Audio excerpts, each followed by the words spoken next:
Alors salut, bienvenue dans cette nouvelle vidéo consacrée à Java niveau intermédiaire. Nous allons continuer ici notre TP. Là le code fonctionne, mais on a un petit problème, je ne suis pas satisfait parce que c'est notre fameuse classe quiz qui génère les questions, vous voyez, qui retourne le tableau de capital. Comment est-ce que ça va se passer par exemple si je souhaite aussi générer des questions de mathématiques? Je serai obligé de mettre ici encore du code pour générer des questions de mathématiques. Ce n'est pas du tout efficient. Donc, je vais venir ici. Je souhaite avoir par exemple ici GUI quiz et pouvoir mettre ici new capital comme ceci, city question generator. Ok, donc et je vais mettre en paramètre le nombre de questions que je souhaite générer. Comme ça, après, très facilement, si j'ai des questions de mathématiques, je vais pouvoir créer une autre classe, Math Question Generator, ainsi de suite. Donc, on me dit que cette classe n'existe pas, c'est vrai. Je vais cliquer alors sur Create Class afin de la créer. Et je clique sur Finish. Automatiquement, il me crée cette classe-là. Je vais donc venir au niveau de quiz et prendre la méthode Generate, de même que cette méthode GetData. Et je vais venir les coller à ce niveau-là. Parfait. Vous avez pu voir que la classe Capital City Question Generator prenait un paramètre qui est le nombre de questions. Donc j'aurai ici un constructeur qui prend en paramètre le nombre de questions. Et là, je n'aurai qu'à déclarer une propriété private, nombre de questions. Oups. Et je vais mettre tout simplement 10. Nombre questions reçoit nombre questions. Et là, en lieu et place de donner maintenant en paramètre le nombre de questions à la méthode generate, je n'aurai plus besoin de faire cela. Je peux directement mettre ici nombre questions qui va faire référence ici à nombre questions. Ok. Et là, normalement, il va fonctionner à ce niveau également. Et tout est bon. Ce qui veut dire qu'au niveau de quiz, je vais dire que elle va prendre en paramètre non pas un nombre de questions, mais vous voyez, elle prend en paramètre une nouvelle instance de la classe Capital City Question Generator. Donc je viens ici, je vais mettre ici Capital City Question Generator et je l'appelle Generator. Ce qui veut dire que je dois avoir une propriété à ce niveau-là. Donc je vais la mettre en tout début, qui soit private. Et en lieu place de mettre 10 nombre de questions, ce sera 10 generator reçoit le générateur qui a été passé. Parfait. Maintenant là, pour générer les questions, on avait utilisé une méthode generate parce que cette méthode se trouvait ici. Mais vu que cette méthode ne se trouve plus là, elle se trouve au niveau de notre fameux générateur de questions. On va donc utiliser ce générateur là. Donc je mets ici generator point et j'appelle maintenant sa méthode generate. Cette méthode ne prend pas de paramètres, comme vous pouvez le voir à ce niveau, puisque implicitement, elle connaîtra déjà le nombre de questions lorsqu'on va l'instancier à ce niveau-là. Si je viens au niveau maintenant de GUI quiz, il me faudra remplacer le constructeur. Si je l'efface et je clique à ce niveau, automatiquement, il va prendre en compte ma modification. Et vous voyez maintenant, mon constructeur prend en paramètre un générateur de questions de capital. Il faudra faire de même au niveau de console quiz. Donc là, je vais cliquer ici, une erreur. Il me faudra tout simplement faire pareil. Je vais mettre ici super generator. Et là, je dois mettre capital city question generator en mettant un point virgule. Donc je viens au niveau de quiz. Il y a un petit truc jaune ici qui dit attention, c'est parce que j'ai maintenant importé les classes que je n'utilise pas. Et normalement, vous voyez maintenant, je n'ai plus besoin de cette propriété nombre question parce que le nombre de questions sera géré à ce niveau-là. Donc là, cela crée une erreur. Pourquoi? Parce qu'on utilisait ici nombre de questions. Je peux cliquer là pour voir où est-ce qu'on l'utilisait. On l'utilisait là et là. Donc au niveau de Capital City Question Generator, je vais créer donc une méthode, un getter. Donc je vais mettre ici public qui va retourner un entier parce que le nombre de questions c'est un entier. Je vais mettre ici get nombre questions et tout ce que nous allons retourner ici c'est nombre questions. Comme ça, à ce niveau, pour récupérer le nombre de questions, je n'aurai qu'à utiliser mon générateur et appeler sa méthode get nombre questions. De même ici, j'utilise mon générateur et j'appelle sa méthode get nombre questions. Donc les gars, je suis allé un peu vite. Pourquoi? Parce que je me dis que maintenant vous êtes des pros.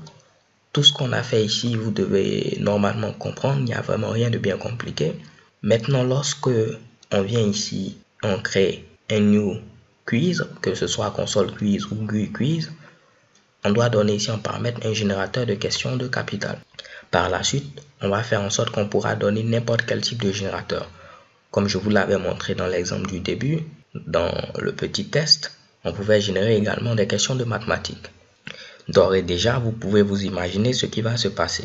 On va après créer une classe Question Generator et après Capital City Question Generator va hériter de cette classe, de même que Math Question Generator va hériter de cette classe. Mais là, on ne va pas regarder cela pour l'instant, on va continuer. Une fois maintenant que je démarre le quiz, ici GUI quiz, c'est sa méthode start qui va être appelée. Donc ce sera la méthode start de la classe mère qui sera appelée à ce niveau-là. On génère nos questions et pour générer les questions, on utilise cette fois-ci le générateur. Quel est le générateur? C'est Capital City Question Generator. Et lorsqu'on appelle sa méthode generate, c'est la même chose qu'on avait eu à faire précédemment qui va se refaire ici. Une fois qu'on a les questions qui ont été générées, on pose les différentes questions, on affiche les messages appropriés, on incrémente le score s'il y a lieu de le faire. Et chez Kebomb, normalement, tout fonctionne à la perfection. Après également, on verra comment extraire cette méthode-là. Parce que je crois que ce n'est pas le rôle de la classe quiz de pouvoir convertir ici ceci. Pour l'instant, tentons de voir si cela continue de fonctionner. On doit générer deux questions. La capitale du Nigeria, je vais mettre ici Abuja. Parfait. Monaco, je vais me tromper. Et chez Kebomb, mes deux questions ont été générées. Si je viens ici, je modifie cela. Je mets ici console quiz. Je relance l'exécution. Les questions sont posées maintenant ici. Je vais mettre ici Paris. La capitale du Gabon, je vais mettre ici Libreville. Et chez Kebomb, cela fonctionne. Tentons de mettre 5 questions. Toujours console quiz. Pérou, ce sera Lima. Gabon, Libreville. Donc je vais me tromper. Mon score sera donc de 2 sur 5. Et chez Kebomb, je modifie cela en mettant maintenant GUI quiz. Donc là, j'aurais pu mettre ici GUI quiz. Je n'aurai pas de problème, cela va fonctionner. Mais je préfère stocker ceci au niveau d'une variable du type quiz. Ok? Histoire d'appliquer la covariance de variables. Si je lance maintenant, j'aurai 5 questions. Mais cette fois-ci, en interface graphique, je me trompe. Mon score sera de 1 sur 5. Et chez Kebomb, 1 sur 5, il m'a fallu 9 secondes pour répondre aux 5 questions.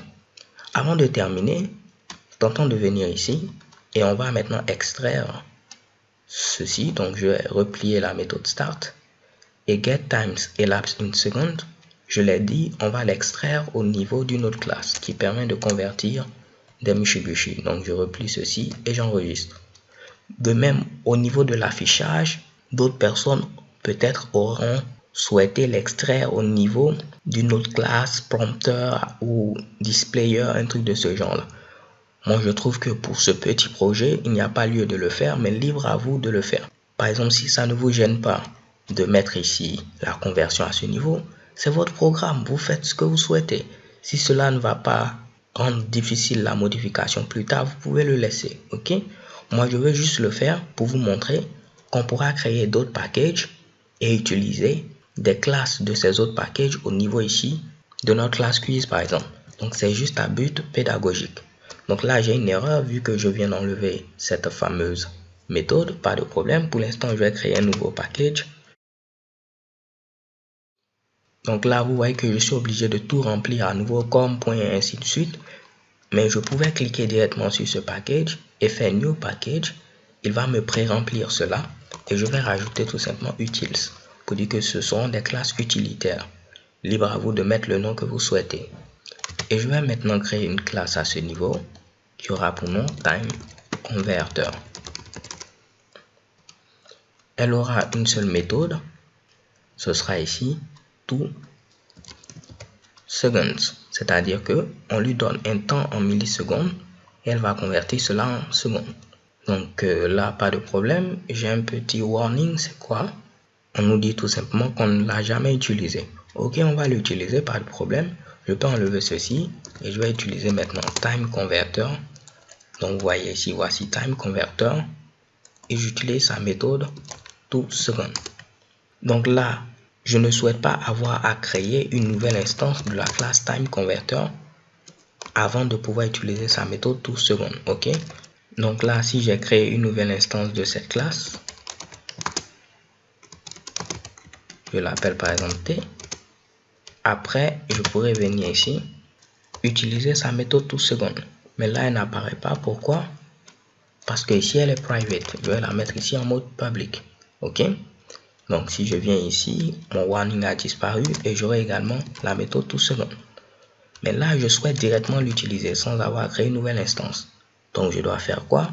Je dois transformer cette méthode en méthode statique. Ce qui veut dire que pour utiliser cette méthode, on n'a pas besoin de créer une nouvelle instance de la classe TimeConverter.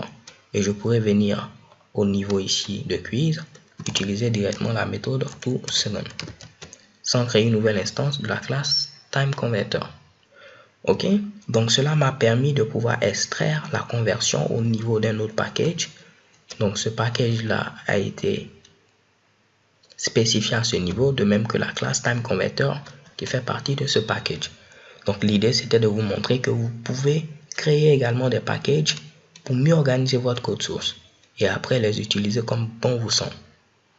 Alors les gars, je crois que c'est un peu plus bon que ce qu'on avait au départ. Dans la vidéo suivante, on va voir également comment permettre la génération de d'autres questions que des questions ici de capital. Vous verrez, ce sera relativement simple. Là, avant de terminer, je vais tenter d'exécuter le code pour être sûr que cela fonctionne. La capitale du Nigeria, on va mettre ici Abuja. Je vais me tromper, je vais me tromper, me tromper, me tromper. 1 sur 5, il m'a fallu 9 secondes pour répondre aux 5 questions. Cela fonctionne. De même, si je mets ici console quiz, comme cela, je peux générer seulement 2 questions. Je relance l'exécution de ce code. Ce sera Dakar, ce sera Paris. Et chez Kebam, cela fonctionne à la perfection. Alors les gars, c'est tout pour cette vidéo. J'espère que vous l'avez apprécié. Et je vous donne rendez-vous à la vidéo suivante. Nous allons maintenant ici générer également des questions de mathématiques. So thanks guys for watching. Je suis en train de fermer ces fenêtres devant vous. Ça peut être troublant. Désolé. So thanks guys for watching. Don't forget to subscribe and have a nice day. Peace.